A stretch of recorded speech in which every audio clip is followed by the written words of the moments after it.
Hi மக்களே வணக்கம். Big Boss season 9ல top 4 கண்டஸ்டன்ட்ல பார்த்தீங்கன்னா, 3 கண்டஸ்டன்ட் ஆல்ரெடி இன்டர்வியூ குடுத்துட்டாங்க. இதில அரோரா சிங்கர் மட்டும் பார்த்தீங்கன்னா, இதுவரைக்கும் இன்டர்வியூ குடுக்கல. இப்ப அவங்களும் பார்த்தீங்கன்னா, இன்டர்வியூ குடுத்துருக்காங்க. அந்த இன்டர்வியூல பார்த்தீங்கன்னா, நெறைய விஷயங்கள் சொல்லியிருக்காங்க. அவங்க சொல்றது எல்லாமே பார்த்தீங்கன்னா, இப்ப ஒன் பை ஒன்னா நம்ம சொல்லப் போறோம். இன்டர்வியூ கேட்கிறாரு, "உங்கள எப்படி கூப்பிட்டோம்? பலூன் அக்கா அரோரான்னு கூப்பிடவா? இல்ல பிக் பாஸ் அரோரான்னு கூப்பிடவான்னு?" கேட்டதுக்கு, "இல்ல என்ன வந்து அரோரா சிங்லர்னே நீங்க கூப்பிடலான்றாங்க. எனக்கு அதான் புடிச்சிருக்குன்றாங்க. வெளிய வந்தோனே உங்களுக்கு வந்து இந்த உலகம் எப்படி உங்கள பாக்குது? நீங்க என்ன இங்கருந்து டேக் அவே?" அப்படின்ற மாரி கேட்கறாங்க. எனக்கு வந்து உள்ள வந்து பயங்கரமான ஒரு எக்ஸ்பீரியன்ஸா இருந்தது. எனக்கு நெறைய ஃப்ரெண்ட்ஸ் கிடைச்சாங்க. நெறைய சொந்தங்கள் கிடைச்சது. அத இன்னி வரைக்கும் நான் ரசிச்சுட்டு இருக்கேன். இன்னி வரைக்கும் என் கூட வந்து நெறைய பேர் வந்து டிராவல் பண்றாங்க. வெளிய வந்தோனே நெறைய பேர் அவங்க வீட்டு பொண்ணா என்ன பார்க்க ஆரம்பிச்சுட்டாங்க. உண்மையாவே அந்த லவ் வந்து எனக்கு ரொம்ப சந்தோஷமா இருக்குன்றாங்க. உங்களுக்கும் துஷாருக்கும் இருக்க லவ் பத்தி கேட்கும்போது, எங்க 2 பேருக்கும் லவ்லாம் இல்ல. எனக்கு பிடிக்கும் துஷார. நாங்க 2 பேரும் இப்பவும் க்ளோஸ் ஃப்ரெண்டா தான் பழகிட்டு இருக்கோம். அதுக்கு மேல எதுவும் இல்லன்னு சொல்றாங்க.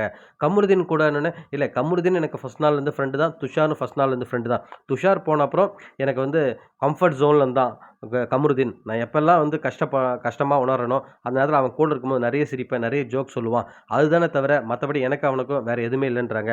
இல்ல அந்த ட்ரையாங்கிள் லவ் பார்வதி, கமருதீன் நீங்கன்னு சொன்னாங்களே, அத பத்தி என்ன நெனைக்கிறேன்? இல்ல எனக்கு வந்து இவன் பியூரா ஃப்ரெண்டு மட்டும் தான். எனக்கு அத தாண்டி வந்து கமருதீன் வேற எதுவுமே இல்லன்னு சொல்லியிருக்காங்க. ஸோ உங்க ஃபியூச்சர் என்ன பண்ண போறீங்கன்னு கேட்கும்போது, கம்மிங் அக்டோபர்லேருந்து அவங்க ஃபாரின் போறாங்களாம். பிஎஸ்சி நர்சிங் பண்ண போறாங்களாம். ஸோ மாடலிங், சினிமா ஸோ இதுக்கெல்லாம் வந்து இதோட வந்து ஒரு எண்ட் கார்ட் போட போறாங்களாம். ஸோ அவங்களுக்கு வந்து எய்மே அதுதானா, ஆம்பிஷனும் அதுதான் சொல்லியிருக்காங்க. ஃபாரின் போயிட்டு பிஎஸ்சி நர்சிங் பண்ணணுமா. நர்சிங் முடிச்சுட்டு, ஸோ அந்த ரிலேட்டடா ஒர்க் பண்ண போறாங்களாம். ஸோ இதுக்கப்புறம் இந்த சினிமா ஃபீல்டுக்குள்ள வரமாட்டேன்ற மாரி சொல்லியிருக்காங்க. அது மட்டும் இல்லாம துஷார் வந்து எனக்கு எப்பவுமே ஃப்ரெண்டு தான்.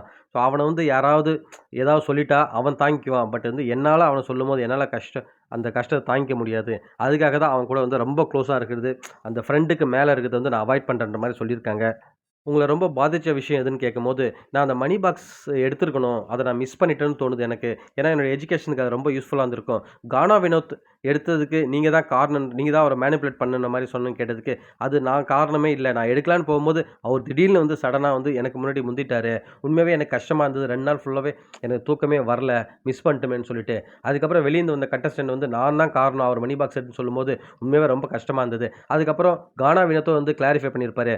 நான் மணி பாக்ஸ் எடுத்ததுக்கு நான் தான் காரணம். அரோராக்கு இதுக்கு சம்மந்தம் இல்லன்னு சொல்லியிருப்பாரு. அப்பதான் எனக்கு கொஞ்சம் ஓகே. அ ஓரளவுக்கு ரிலீஃப் ஆச்சு. அது மட்டும் இல்லாம கானா வினோத்துமே எனக்கு நல்ல ஃப்ரெண்டு தான். அந்த மாரி சொல்லியிருக்காங்க. ஸோ நெறைய விஷயங்கள் பார்த்தீங்கன்னா, பட்டும் படாம தான் பேசியிருக்காங்க. என்ன பொறுத்தளவுல வந்து அவங்க வந்து காசு வந்து அவங்களுக்கு பெரிய விஷயமே இல்ல. ஏன்னு பார்த்தீங்கன்னா, அவங்களுடைய Instagram ஃபாலோவர்ஸ் சப்ஸ்கிரைபர் இருக்காங்க இல்லையா? ஸோ அது வந்து பார்த்தீங்கன்னா, கிட்டத்தட்ட ஒரு 900 சம்திங் இருக்காங்க. ஒரு ஃபாலோவர்ஸ்க்கு பார்த்தீங்கன்னா 390 அரவுண்ட் பார்த்தீங்கன்னா, ஒரு மாசத்துக்கு 3.5 லேக் அவங்களுக்கு வந்து அந்த சப்ஸ்கிரைபர் மூலமா வரது மட்டும். ஸோ இது இல்லாம அவங்க வேற ஏதாவது ப்ரமோஷன் போடுறது. ஸோ இந்த மாரி தானா இத விட அதிகமா தான் வரும். என்னைய பொறுத்தவரையில இதில மட்டுமே 3.5 லேக்னா மத்ததெல்லாம் நீங்க பார்த்துக்கங்க. ஸோ இது வந்து அவங்களுக்கு ஒரு ஒரு மேட்டரே இல்ல. இந்த 18 லேக்ஸ்ன்றது. பட் ஆனா அதிலேயே அவங்க குறிக்கோள் விடாப்பிடியா இருக்காங்க. நான் அந்த மணி பாக்ஸ் எடுத்திருக்கணும். மிஸ் பண்ணிட்டேன். எனக்கு அந்த மணி பெரிய விஷயம்ன்றாங்க. இப்போ நமக்கு பார்க்கும்போது என்னோட பெர்செப்ஷன் சொல்றேன். ஸோ அது வந்து பெரிய விஷயமே இல்ல அவங்களுக்கு. பட் ஏன் அவங்க இப்படி சொல்றாங்க அப்படின்றது எனக்கு புரியல மக்களே. உங்களுக்கு ஏதாவது தெரிஞ்சதுன்னா கமெண்ட் செக்ஷன்ல கமெண்ட் பண்ணுங்க. மீண்டும் அடுத்த வீடியோல உங்கள சந்திக்கிறேன். நன்றி.